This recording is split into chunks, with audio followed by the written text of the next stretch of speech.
जय हिंद विद्यार्थियों। आप सभी का गुरुकुल कैंपस ऑफ एजुकेशन के यूट्यूब चैनल पे बहुत बहुत स्वागत है।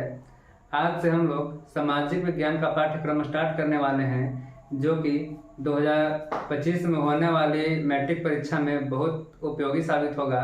तो कहा जाता है कि तू मान या ना मान, तुझे सहारे की जरूरत है, हम खाली बैठे हैं, मुझे इशारे की जरूरत है। तो इसी के साथ हम अपना क्लास स्टार्ट करना प्रारंभ करते हैं। तो सामाजिक विज्ञान कहते किसको हैं, पहले इस बात पे हम लोग फोकस करेंगे। तो सामाजिक विज्ञान कहते हैं कि हमारे समाज में घटने वाली ऐतिहासिक, भौगोलिक, आर्थिक और राजनीतिक इन घटनाओं के बारे में जब हम अध्ययन करते हैं तो इसी अध्ययन के विषय को क्या कह देते हैं, सामाजिक विज्ञान कह देते हैं। तो हम लोग चलते हैं कि अब इतिहास का जो किताब है उसका नाम क्या है हमारे क्लास 10th में, तो उसका नाम है इतिहास की दुनिया पार्ट 2। फिर भूगोल की बात किया जाए तो इसका नाम है भारत संसाधन उपयोग पार्ट 2। इकोनॉमिक्स की बात की जाए, अर्थशास्त्र की बात की जाए तो हमारी अर्थव्यवस्था पार्ट 2। और राजनीतिक शास्त्र की बात की जाए तो इसका नाम है लोकतांत्रिक राजनीति पार्ट 2। सबसे पहले चलते हैं कि इतिहास का जनक किनको कहते हैं।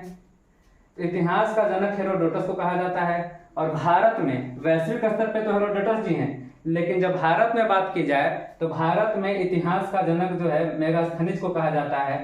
क्यों कहा जाता है? क्योंकि इन्होंने एक पुस्तक लिखा था इंडिका, जिसमें विस्तार पूर्वक भारतीय इतिहास के बारे में चर्चा किया था। तो हम लोग इसी के साथ अपना विषय सूची भी डिस्कस करते चलते हैं। तो सबसे पहला चैप्टर है हमारा यूरोप में राष्ट्रवाद, दूसरा में आ जाता है समाजवाद साम्यवाद, तीसरा है हिंद चीन में राष्ट्रवाद। हम लोग जब इतिहास पढ़ेंगे तो इन दोनों चैप्टर से पहले हम थर्ड चैप्टर स्टार्ट करेंगे। कारण क्या, चैप्टर बहुत टेढ़ा मेढ़ा है, लेकिन जब हम पढ़ाएंगे तो ये काफी इंटरेस्टेड होगा। ठीक है, चौथा चैप्टर पढ़ेंगे भारत में राष्ट्रवाद, पांचवा होगा अर्थव्यवस्था और आजीविका, छठा नंबर पे है शहरीकरण एवं शहरी जीवन, सातवां में व्यापार और भूमंडलीकरण, आठवां में है प्रेस संस्कृति और राष्ट्रवाद। अब हम लोग बात करते हैं भूगोल का। भूगोल का वैश्विक स्तर पे जो है कि जनक हिकैटियस जी को माना जाता है। भूगोल का नामकरण इरेटोस्थनीज ने किया था। और भारतीय भूगोल का जनक जो है जेम्स रेनेल को कहा जाता है। इसके साथ विशेष सूची में डिस्कस कर लेते हैं। तो पहला नंबर पे आता है हमारा भारत संसाधन एवं उपयोग, दूसरा में है कृषि, तीसरा में निर्माण उद्योग, चौथा परिवहन संचार एवं व्यापार, छठा में है पांचवा चैप्टर में है आपका बिहार कृषि एवं वन संसाधन, छठा में आपका आ जाता है मानचित्र अध्ययन, और सातवां में इसलिए हम इसको रखें आपदा प्रबंधन, जबकि आपदा प्रबंधन में भी आपका 5 से 6 चैप्टर को इंक्लूड किया गया है। ठीक है, अब हम अगला सब्जेक्ट डिस्कस करते हैं। इसका नाम है अर्थशास्त्र। किताब का नाम है हमारी अर्थव्यवस्था पार्ट 2। वैश्विक स्तर पे अर्थशास्त्र का जनक एडम स्मिथ को माना जाता है और भारतीय अर्थशास्त्र का जनक कौटिल्य को माना जाता है, चाणक्य को माना जाता है। चाणक्य को ही विष्णुगुप्त के नाम से भी जाना जाता है। ठीक है, तो इनको, जबकि इनसे पुराने व्यक्ति हैं हमारे चाणक्य जी, इनको क्यों नहीं अर्थव्यवस्था का जनक माना जाता है? क्योंकि इन्होंने अपने जीवन काल में किताब लिखा, उस किताब का नाम था हमारी अर्थव्यवस्था नाम था, यानी अर्थशास्त्र नाम था। अर्थशास्त्र पुस्तक तो लिखा इन्होंने ही था, लेकिन उसमें राजनीति संबंधी बातें बहुत ज्यादा थी, जिसके कारण चाणक्य जी को अर्थशास्त्र का जनक के रूप में वैश्विक स्तर पर स्वीकार नहीं किया गया। तो इसी के साथ हम सिलेबस डिस्कस करेंगे।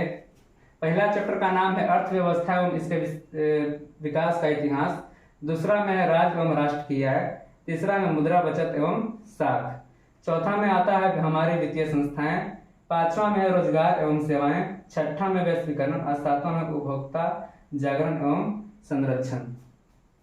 फिर राजनीति शास्त्र पढ़ेंगे। राजनीतिक शास्त्र किताब का नाम जैसा कि हमने बताया था क्या है, लोकतांत्रिक राजनीति भाग 2।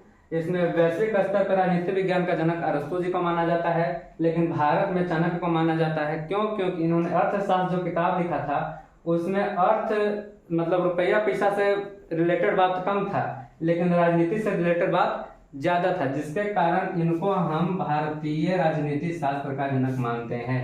ठीक है, इसका सिलेबस की बात किया जाए तो हमारा सबसे पहला चैप्टर आता है लोकतंत्र में सत्ता की साझेदारी, दूसरा में आता है सत्ता की साझेदारी की कार्य प्रणाली, तीसरा में आता है लोकतंत्र में प्रतिस्पर्धा एवं संघर्ष, चौथा में आता है लोकतंत्र की उपलब्धियां और पांचवा में आता है लोकतंत्र की चुनौतियां। इतना चीज हम लोग 31 दिसंबर से पहले खत्म करने वाले हैं। तो आप लोग जुड़े रहिएगा हमारे YouTube चैनल पे और कोशिश कीजिएगा कि साथ साथ में नोट्स भी बनाते चलें।